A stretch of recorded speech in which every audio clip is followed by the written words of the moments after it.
Okay, thanks for the introduction, Keith. Very good afternoon, everyone. My name is Jung-Joo Lee from National University of Singapore. My sharing today is not really about successful stories of service design projects, nor the new methods or concepts for defining service design.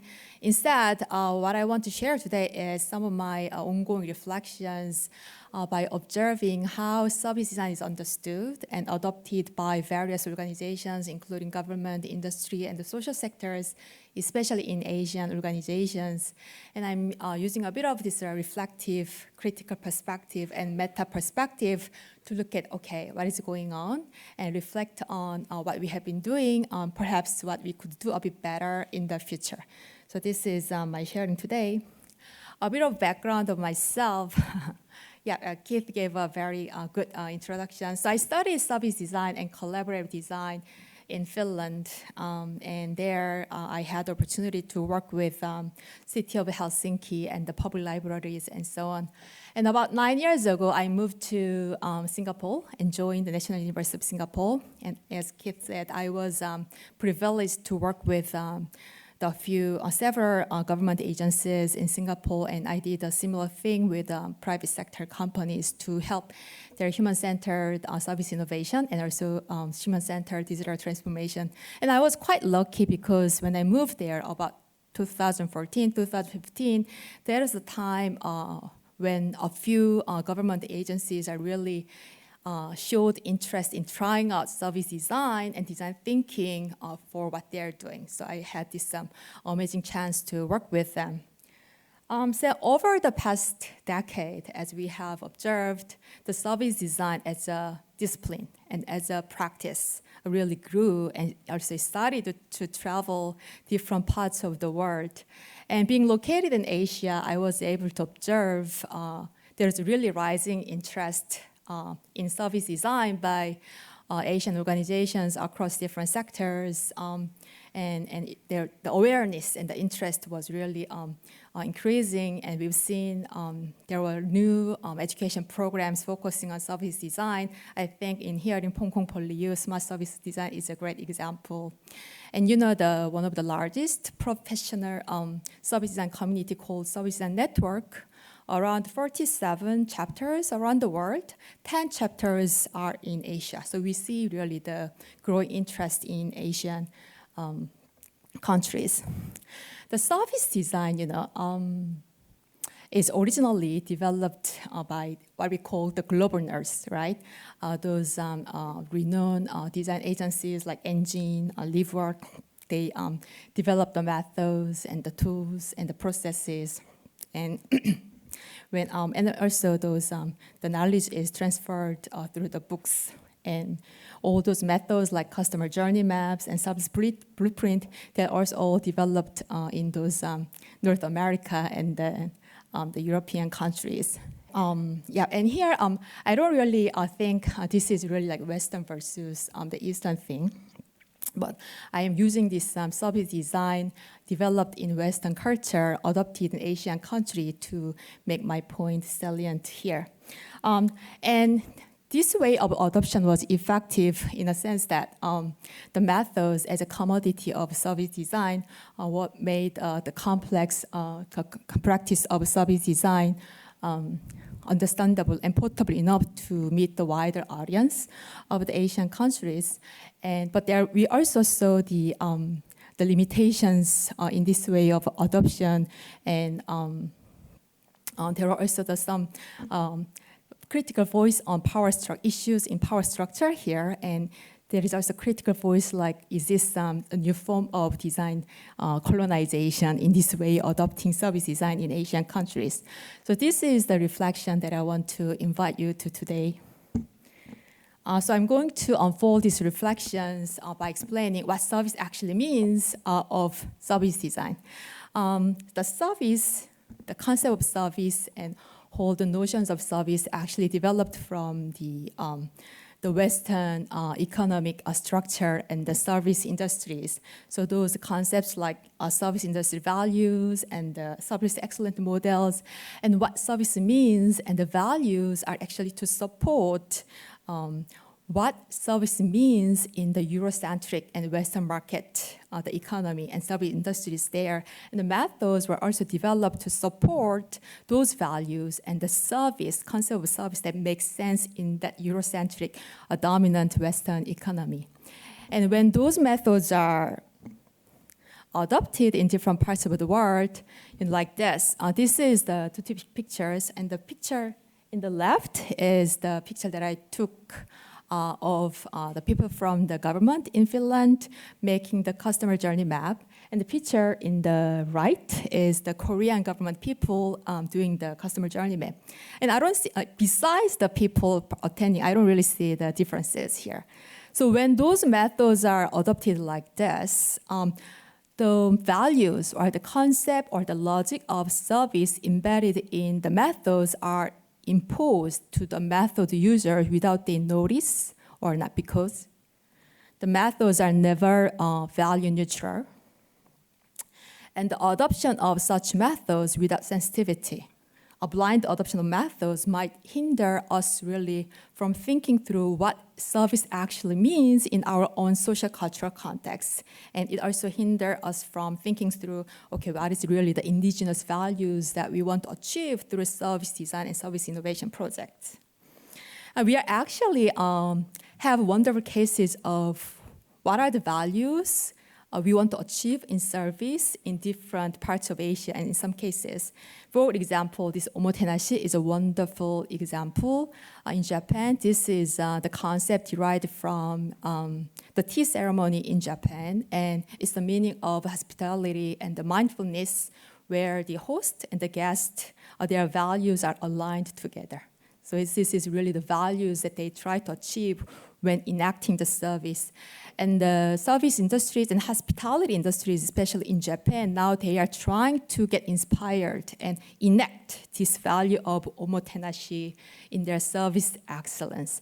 And Japan Airlines is a wonderful example of how to manifest the concept or the value of omotenashi in their service excellence.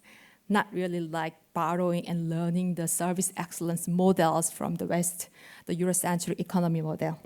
And in Korea, we have a traditional the agricultural practice called pumashi, where the village people, they take turn and help each other's farming practice for harvesting and planting and so on and so on.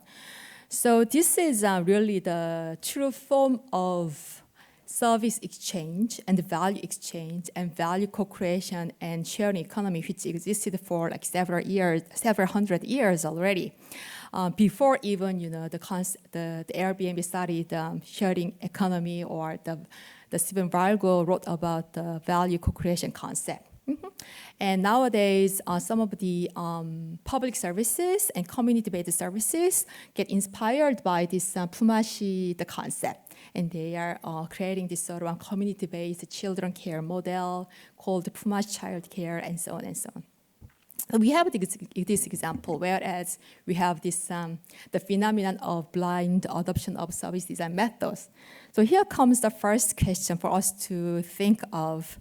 So when we adopt service design methods, for example, customer journey map, stakeholder map, and so on, without much sensitivity, then are we then, by using those methods, learning the indigenous social cultural values that we already have, like omotenashi and the traditional value co-creation concept? And by using the methods, then are we trying to relearn what service actually means and service values mean in a sense of the dominant Eurocentric economy? So this is one question that we could, especially our Asian audience, we could reflect on and think of. And I'll move on to explaining the design part of the service design.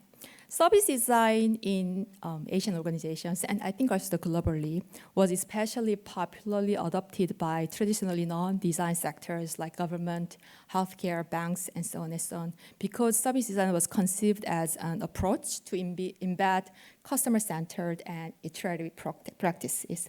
And we see the pattern. This is a very simple abstraction of their service design adoption journey. The first, the phase of introduction and tryout, very famous stories, right? So when they see something from service design approaches, then they organize short courses and workshops, as I said, by inviting those global well-known agencies, and they organize workshops and try out and train those service prototyping and the methods and so on and so on. These particular pictures here are the around 2009, 2010, the Ministry of Manpower in Singapore, they worked with IDEO because they wanted to try something with the design. They organized a project to revamp their employment path service center, and they also organized service design workshops, and they're there. So for them to really taste what service design can do for those organizations. And once they have this tasting session, and they do the adoption and adaptation by bringing service design as an internal capability. So they tried, their focus is on the development of internal capability, and they also try to develop their internal framework and process models. And they form the internal innovation team by hiring designers, and the designer roles inside the internal innovation team is to facilitate the embedding of the design, service design capability in non-design business and the product development unit. So here comes this new design roles called the design facilitators and design coaches, where those internal service designers started to play. So here in the picture again, so this the right picture here, this lady here is the internal designer hired as a design facilitator in the Ministry of Manpower. The Ministry of Manpower case, they they formed a new innovative internal lab called the Core Lab, and they hired a few designers so that they can penetrate the service design capabilities through workshops and the short-term project-based. And this is also their internal model called UDT that make it simple enough for non-design people to understand design and test kind of process. So this was what was happening in that adoption and adaptation phase. Then what next after the adoption? So according to many literatures of service design and the design management, they always say, okay, after the internal capability development, the next level should be design becomes integral in management strategies and part of organization strategies, right? So if you look at this model from the organizational structure perspective, this outer layer is outsourced external collaboration, and the middle employees work, and the inside is a management strategy. So what was happening was during the introduction phase, the service design gets adopted. And when it comes to the adoption and adaptation phase, the innovation team gets formed, and what their role is to facilitate the service and capability across different business functions of the organizations. So according to literature, the next phase should be like this. So innovation team gets stronger, and they become more and more internal design resources, and they get to work with more departments like in the organization, and they get to the level of management. They work closely with the management, and they influence the management strategies and organization strategies and so on. And they are using service design as an approach to facilitate cross-functional collaboration, transform organizational processes, and propose new service and product concepts for business innovation. However, according to our observations, instead of that happening, this is what is happening. It's very hard to see the case the service design capability actually came to the management level. But what happens instead is the design capability, when the organization reaches a certain level of design capability acquisition, they kind of stop there. The design capability gets decentralized instead of going into the management, and they live there. And when they reach the level of the design capability, they know and they want it to gain, and they are happy. And we know, how to do the customer journey map. We know how to do the persona, and we know how to do the prototype testing. Okay, we are happy. let's move on to the next. What's the big words next? Big data and AI. So this is what is happening. So I'll walk you through this case to explain that is happening. And this is the case from the DBS Bank, the flagship bank in Singapore. I think they have also the branches in Hong Kong and around Southeast Asia as well. The DBS for past 10 years, because of the whole this fintech, and they got this threatened to take the market competition, so they were trying to improve and innovate their process. And around 10 years ago, they did a lean IT, and a few years later, they started to bring the services and capability and the experimentation. And what they did was exactly what I was explaining. They brought the people from this school and the Luma Institute, and they brought the methods, and they actually had this archive of the set of service and methods and design thinking methods. And then they also developed their internal framework called the 4Ds framework, a bit different from double diamond diagram, but they kind of try to modify it a bit in their own version. And they formed the internal innovation team. And those internal innovation team members, their roles are to really train and facilitate the 4D framework that they have developed in banks, business, and development units through project-based learning. So this was about like 2017, 18, which was very, very exciting. You know, they did more and more projects, and a lot of our graduates get hired by their innovation teams, and they had the very first chief design officer in the DBS Bank. So everyone was excited. Then after that, after 2019, it sort of stopped. The innovation team, the organization strategy and agenda has changed. Instead of growing the innovation design team's capability, their strategy was to decentralize design capability within the organization. And when they reached the level of design capability they wanted, the innovation team discontinued, and the CDO actually left. So there was no really much thing going on since then. So instead of design becomes part of organizational strategy, this was what happened instead. The design capability gets decentralized. There was a plateau, and there was even dissolution. Okay, so design capability getting decentralized might be okay, you know, because that can also mean the employees have certain level of design knowledge and design capability, and they can apply the design in what they are doing. But instead, if you look at it from the design communities, it's actually threatening in terms of job security.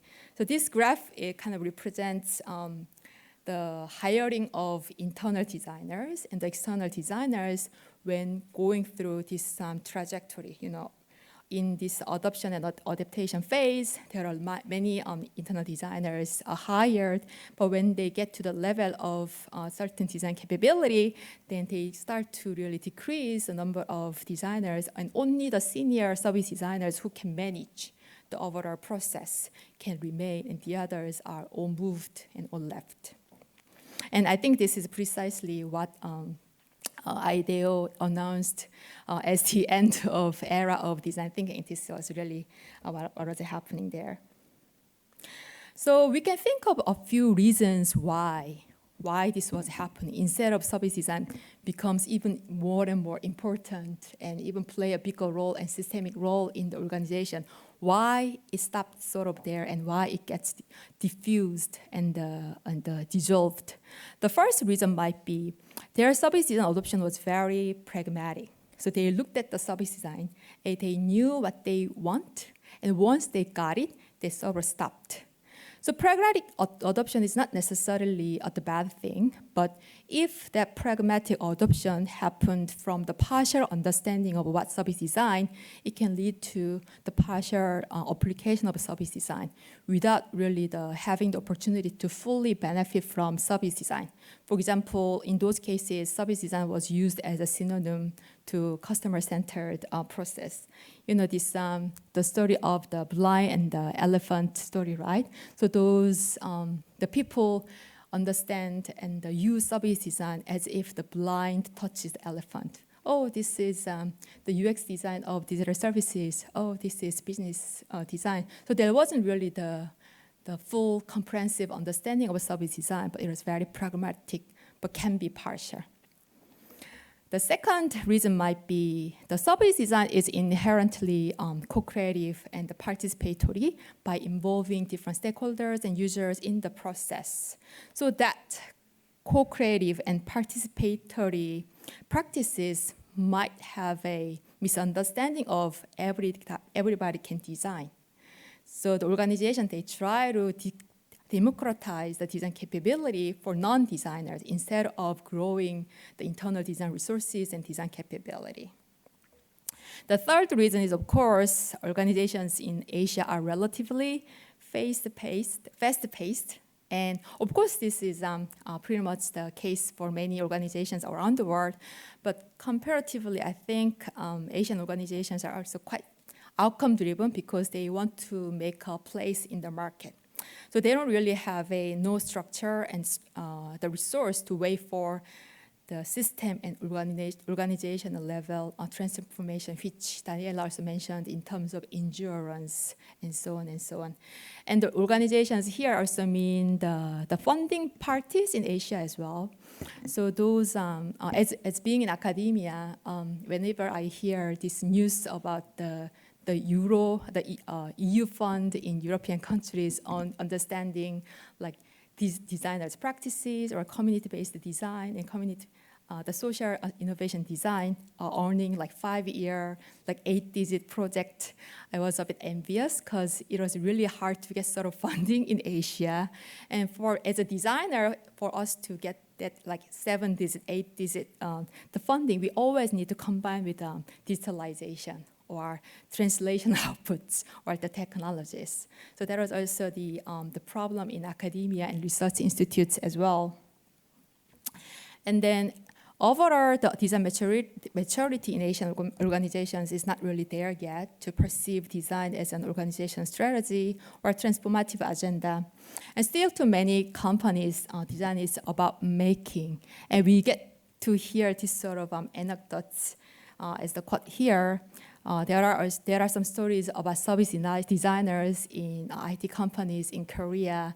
They are hired as service designers, but what they are doing at the end is really the design and UX for digital services, whereas the person really learned system thinking, business design, and so on in the like European schools. So here comes the second question. So due to the pragmatic yet partial adoption without maturity about design, then are we missing the opportunity to benefit from full capacity of service design? And if this is the case, what can we try differently? So I'm going to just introduce a few thoughts. I don't want to call it as an action point yet because this is just the notion or the perspective that I want to invite you. So the perspective one, if you want to really make the service design more sustained and create a long-term and bigger impact, the first perspective that we want to have is service design is, after all, a social cultural practice. So how it is done and how it creates an impact are, of course, different in different organizations and different social cultural contexts. It's never a monolithic process. And as a researchers and as an academia, our job is to really, and as a practitioner, we need to describe and we need to showcase all those diverse forms of service design doing that are closely entangled with organizational and social cultural context. And showing the diversity entangled with a social cultural context, then we can embrace the plurality of service design. And as part of my ongoing research, I am looking at the Asian cases of adopting service design, and I really, get to know wonderful stories about different forms and diverse forms of service design. There are really different forms of service design doing. For example, there is a case where service design follows a very rigid process, and the service design is adopted as the top-down propaganda by the participatory government, but they are adopting service design to achieve that aim. And whereas in Thailand, we can also see the cases for social innovation that is service design inspired, and the process and methods are quite organic and fluid by closely interacting with the social communities and social actors are there. And these are all bottom-up approach. So these are all the plural and diverse forms of service design doing, and we need to unpack how that service design is done by interacting with the social cultural context. And the second perspective is there should be a recognition that service design is a professional, highly trained expertise, not a set of skills that can be democratized through methods or workshops. I've already explained this case of the ideal.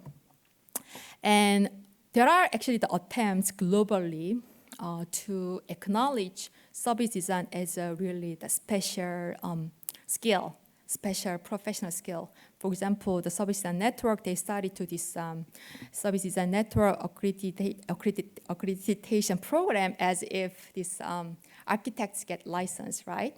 So they have certain prerequisites and the qualification to give that accreditation to the service designers.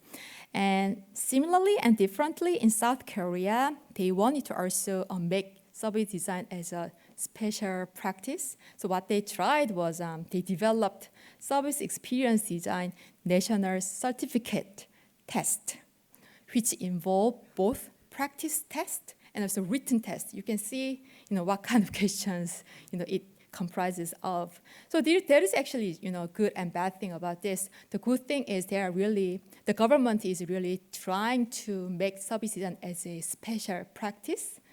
But the downside is, of course, there shouldn't be a misunderstanding that passing this test or being able to answer this test can make one into a service designer, whereas service designer really requires high sensitivity and the holistic perspective. So this one has still a long way to go.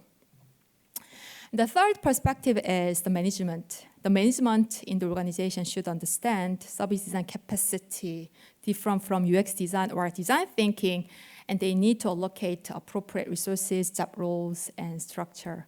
And in terms of service design different from UX design, one of my research a few years ago trying to define the differences between service design and UX design by surveying over 200 design practitioners.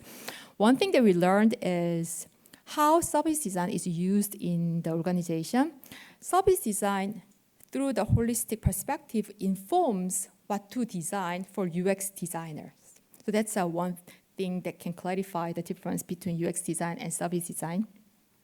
And the last perspective is, then what's the role of service design education and service design educators? So service and educators need to sensitize students in different locality with what services mean in local context so that we don't get dominated by the Eurocentric Western economy, and have them attend their situated practices instead of following the monolithic design process. There is a wonderful book by Yoko Akama and Joyce E. recently published that looked at the indigenous practices for service entangled with the social cultural practices. So this is a really inspiring story that we can take a look. And all those four perspectives actually imply us different roles that academia and management and practitioner can play. So with this, I will end my talk here, and thanks for listening.